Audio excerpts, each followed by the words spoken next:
Hello, friends, and welcome back to r/ProRevenge.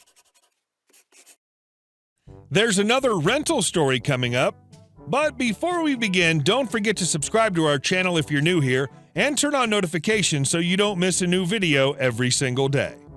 Here we go. Good luck renting out your property again. I recently graduated from college in another state.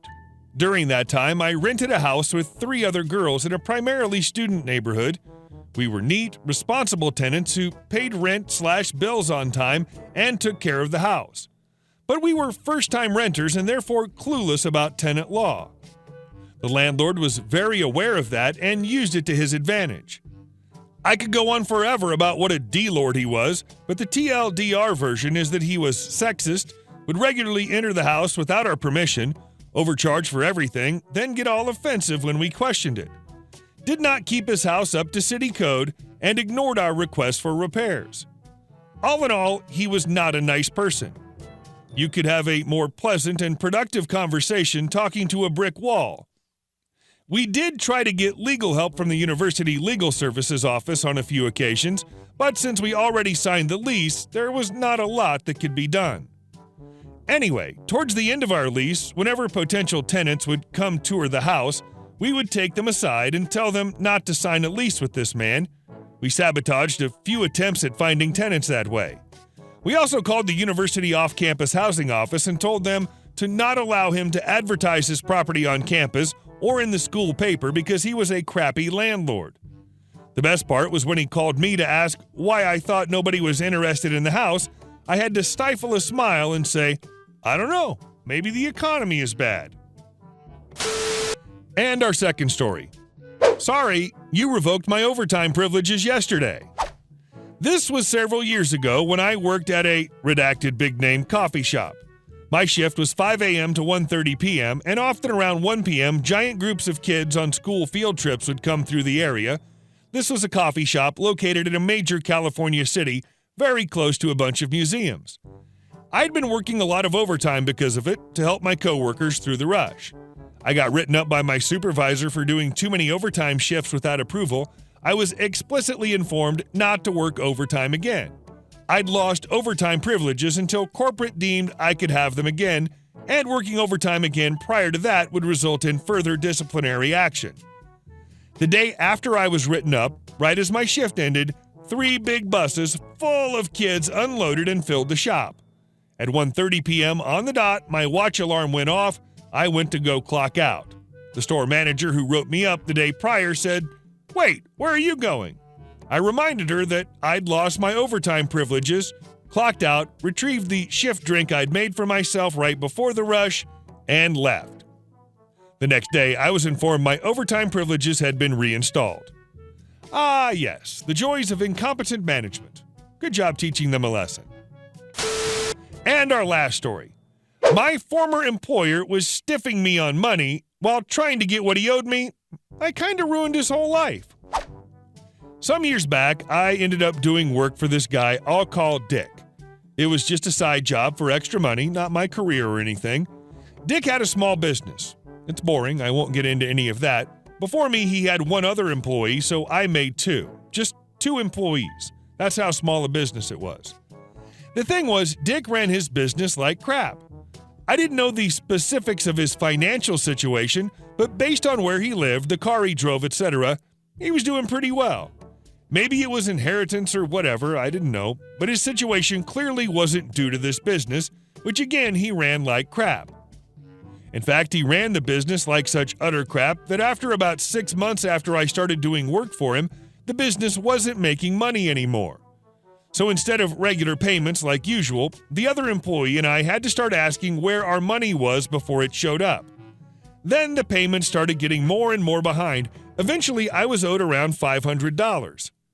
Then one day, the other employee tells me, I'm done. He owes me like $5,000 and I'm not going to keep working for nothing. I was like, whoa, crap, because I had no idea he was owed that much. The trouble with pay clearly went back farther than I knew. So Dick ended up coming to me and said, look, I owe the other guy money and I need to pay him. Do you mind if I get him all paid up? Which means I gotta hold off on your pay for a month or two, but once he's paid off, I swear I'll make it all up to you. Because I'm a effing idiot, and because I felt bad about the first employee who was a good dude, I said fine, go ahead. So I didn't get paid at all for a while, which upped my total owed to about $1,500. Then eventually I heard from the other employee, and he told me Dick finally paid him everything he was owed. Great, I thought. Now it's my turn. LOL.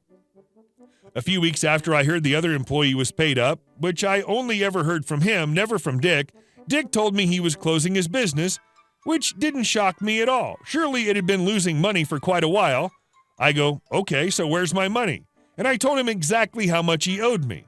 I got back, well, the thing is, I can't pay you right now, but this went on for a year. I looked into what my steps were legally, but I'd have to file something in small claims court, and it's only $1,500, and having to get a lawyer would probably eat up most of it.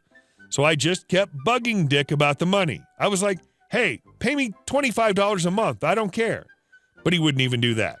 He told me about how he's got to go through all this stuff to dissolve the business and everything, and he'll pay me as soon as he can, and overall he just avoided taking any responsibility. At one point he said something about how people were currently suing him, big shock, and he'd get me in contact with his lawyers if I wanted so my debt could be added in or something. I said fine, give me their names/numbers. He never did. Eventually I realized that nothing was ever going to come of this, and I was just going to be out the money I was owed. But while I'd been doing work for him, I'd emailed back and forth with his wife maybe a dozen times. To this day, I've never met his wife, never spoken with her, just communicated through email and text. But she seemed really nice, and she told me something like, Dick won't tell you this, but he doesn't really know what he's doing with this business, and I know you've been a big help. So I just got the idea that, you know what, the next email I send Dick about trying to get my money, I'm going to include his wife on it too. So she knows how much he sucks. I heard back from her almost right away, and she was like, I'm so sorry about this. Please keep me posted on what happens. Then suddenly, magically, Dick started talking about working out a payment schedule. He started sending me $100 every month, and the debt got down to $1,000. I figured his wife must have got on his butt about it, and I laughed to myself about how whipped old Dick was. But then the money stopped coming again. The excuses started coming again.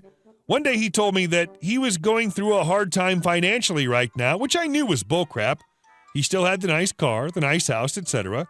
But it's not like I had a printout of his bank records I could call him out on. On the exact same day he told me that, though, I was watching the local pro team's baseball game later that night, and who did I see but Dick?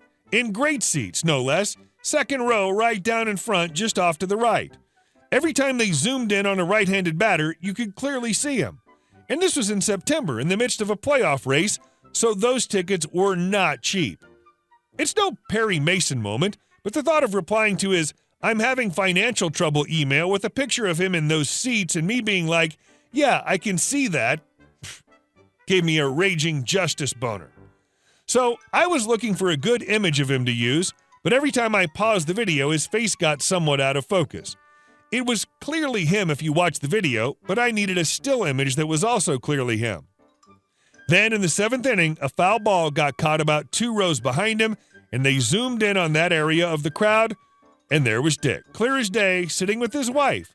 I'm thinking, ha-ha, I got you now, MFer. The next morning, I replied to his prior message by sending that screen capture to him. I figured even if I didn't get my money, at least I had one sweet moment of satisfaction of busting him there.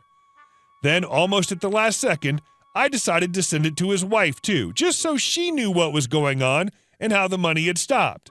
And remembering how quickly Dick's tune had changed that first time I'd included her, I even thought that maybe her being in the picture would make her light an even hotter fire under his butt this time. So I sent it, but didn't hear anything back from either of them. 2-3 days went by and nothing. Then I heard from another employee I'd worked with, and he goes, "You hear about Dick?" I said, "No, what?" His wife kicked him out and filed for divorce.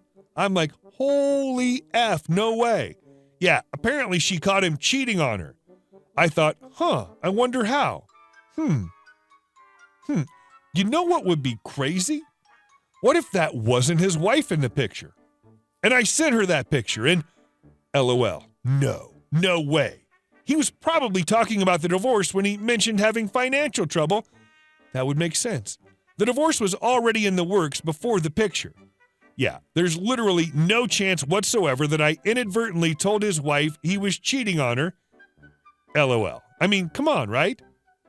Nope, that was literally what happened. The woman at the game with him, not his wife. Apparently his wife knew the woman, though, and knew that Dick had lied about where he was that night and who he was with. And a crap storm of epic proportions quickly followed. I ended up emailing her not long after and being like, hello there. I've been hearing some things, and I can't help but think that that picture I sent may have been part of this. And she said she'd been meaning to contact me. She thanked me and said she wanted out of the marriage anyway, and said she might need me as a witness. I didn't know what for. Are divorces like trials? But anyway, she paid me the $1,000 he owed me, plus another $500 on top. I don't know if she thought he still owed me the $1,500 or if she purposely gave me extra. And I didn't have to be a witness for anything, which was good. Also, Dick's nice car and nice house and all, his wife was the one with the money, meaning that he no longer has it. They got divorced and he moved away, and I have no idea what became of him. Honestly, considering everything that happened, I feel kind of bad for him. But then I remember there's no reason he couldn't have just paid me. Seriously, why not just pay? He had the money. I just chalk it up to Dick having a lot of negative karma coming his way, and I played a part in it catching up with him. Hey guys, thank you all for watching the video. I'll see you in the next one.